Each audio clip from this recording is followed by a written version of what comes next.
안녕하세요. 부동산 상담 엑스퍼트 리얼티문입니다. 내 집 마련 전략 전문가로서 주택 매매 계약, 임대차 계약의 체결 유지, 종료 절차와 주택 청약 요건 및 전략을 알려드립니다. 그리고 주택담보대출, 전세대출, 신용대출 등 실행 요건과 대출 규제 사항을 설명드립니다. 오늘은 2021년 1월 서울특별시청 상가임대차 상담센터에서 발간한 상가임대차 상담 사례집 주요 질의 응답에 대해 살펴보겠습니다. 두 번째 주제로 계약 해지 관련한 상담 사례입니다. 임대차 계약에서 개별 사건마다 다르게 해석될 수 있으며 소송 관련 증빙 자료로 제출할 수 없음을 미리 알려드립니다. 그럼 바로 시작할게요.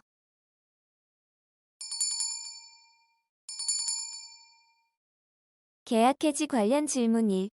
연속하지 않은 차임 연체에도 임대인이 계약을 해지할 수 있는지요? 상담 요지, 식당을 운영 중에 영업이 부진하여 2017년 1월, 3월과 5월의 월세를 임대인에게 지급하지 못했습니다. 며칠 전 임대인으로부터 해지 통보를 받았습니다. 저는 월세를 연체하지 않으려고 노력했고 3회 연체했지만 연달아 밀리지도 않았는데 점포를 반환해 주어야 하나요? 답변. 임차인이 월차임을 연속해서 연체하는 것과 무관하게 차임 연체액이 통틀어서 3개월분에 이르면 임대인은 임대차 계약을 일방적으로 해지할 수 있습니다. 임차인이 월차임 1월분, 3월분, 5월분을 지급하지 못해 연체한 월차임의 합계가 3개월분이라면 임대인은 임대차 계약을 해지할 수 있습니다. 그리고 임대차 계약의 해지일에 보증금을 반환받고 점포를 반환해야 합니다. 질문 2. 24시간 내에는 해약할 수 있습니까? 상담 요지. 상가 임대차 계약 체결하고 집에 와서 생각해보니 성급히 결정한 것 같아서 계약을 해지하고 싶습니다. 아직 24시간이 지나지 않았기 때문에 계약을 해약하고 계약금을 돌려받을 수 있다고 들었는데 맞나요? 답변. 양 당사자가 임대차 계약을 체결하게 되면 일단 그 효력은 유효하고 한 당사자가 일방적으로 해약할 수 없습니다. 매매. 임대차 계약 체결 후 24시간 안에 계약금을 돌려주면 합법적으로 계약을 취소할 수 있다는 일부 부동산 업계의 관행은 법적으로 전혀 근거가 없습니다. 상대방이 계약 해지에 동의하지 않는다면 특별한 사유가 없는 한 일방적으로 계약을 해지하고 지급한 계약금을 반환받기 어렵습니다. 따라서 일반 계약 당사자가 해약할 수 있는 권리를 유보하는 등 특별한 경우에만 가능합니다. 계약 해지 관련 질문 3. 학원을 양도할 때 임대인의 동의를 구해야 하나요? 상담 요지. 임대차 기간 5년으로 계약 체결하고 현재는 4년째 학원을 운영하고 있습니다.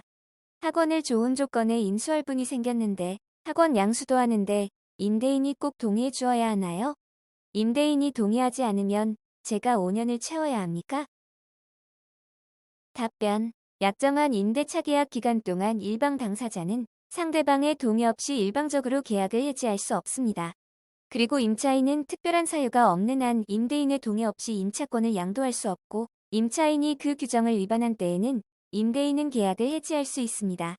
임차권 양도는 신규 임대차 계약 체결을 전제로 하는 것이므로 신규 임차인도 임대인 동의를 요구하게 될 것입니다. 한편 임대차 계약 만료일 직전 6개월 동안 임차인은 신규 임차인을 주선할 수 있고 임대인은 정당한 사유 없이 이를 방해할 수 없습니다. 따라서 권리금 회수 보호 기간이 아니면 임대인은 임차인이 주선한 신규 임차인과의 임대차 계약 체결을 거부할 수 있습니다. 다만 임대인이 상가임대차 보호법의 권리금 회수 기회 보호 규정을 위반했다면 임대인은 임차인의 손해에 대한 책임을 져야 합니다. 질문 4. 임대차가 종료된 후 임대인이 보증금을 돌려주지 않고 있는데 어떡하나요? 상담 요지. 2018년 6월 계약 기간 1년으로 상가 임대차 계약을 체결했는데 매출이 기대에 훨씬 못 미쳐 재계약하지 않기로 했습니다. 2019년 2월부터 임대인에게 임대차 만기일에 보증금을 돌려달라고 요청했는데 만료일이 지났음에도 임대인은 돌려주지 않고 있습니다. 어떻게 해야 하나요? 답변. 임대인이 임대차 만료일이 지났음에도 보증금을 반환하지 않을 경우 임차인은 임대차 보증금 반환 청구 소송 등의 법적 구제 절차를 거쳐야 할 것입니다. 임대인이 임대차 계약 만료일 이후 보증금을 반환하지 않을 때 임차인은 임차물을 점유하더라도 사용 수익하지 않는다면 원칙적으로 임대료 부담 의무는 없습니다. 지역에 따라 환산보증금이 일정 금액, 가령 서울은 9억 원 이하, 수도권정비계획법상 과밀역 채권역과 부산광역시는 6억 9천만 원 이하, 기타 광역시 세종시, 파주시 화성, 안산 용인 김포, 광주시는 5억 4천만 원 이하일 때, 그리고 그 밖의 지역은 3억 7천만 원 이하일 때, 임차인은 법원에 임차권 등기 명령을 신청함으로써 해당 점포를 비우더라도 대항력과 우선 변제권을 상실하지 않습니다. 질문 5. 묵시적 갱신 중 계약 해지할 때 신규 임차인을 주선해야 합니까? 상가 2층을 2017년 1월 보증금 5천만 원, 월세 300만 원에 임차하였고 지금은 묵시적 갱신 중입니다. 2020년 6월 말 임대인에게 임대차 계약을 해지하겠다고 통보했는데 임대인은 새로운 임차인을 데리고 오지 않으면 보증금을 돌려줄 수 없다고 합니다. 제가 신규 임차인을 구해야 하나요? 답변. 상가 임대차에서 묵시적 갱신의 경우 임차인은 언제든지 임대인에게 계약 해지 통고를 할 수 있고 임대인이 통고를 받은 날부터 3개월이 지나면 효력이 발생합니다. 그러므로 임차인이 계약 해지를 통고한 6월 말 시점으로부터 3개월 후인 9월 말에 임대차 계약은 해지되며 임차인은 새로운 임차인을 구할 의무를 지지 않고 임대인에게 보증금 반환을 청구할 수 있습니다.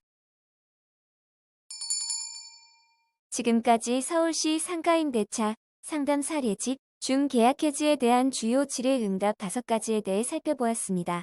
나머지 계약 해지 관련 질의 응답 사례 12가지가 궁금하시거나 상가 건물 임대차 관련 다른 주제에 대한 주요 상담 사례를 찾으시거나 또는 1대1 상담을 원하시면 네이버 엑스퍼트 홈화면이나 유튜브에서 리얼티 또는 리얼티 문을 검색해주세요. 감사합니다.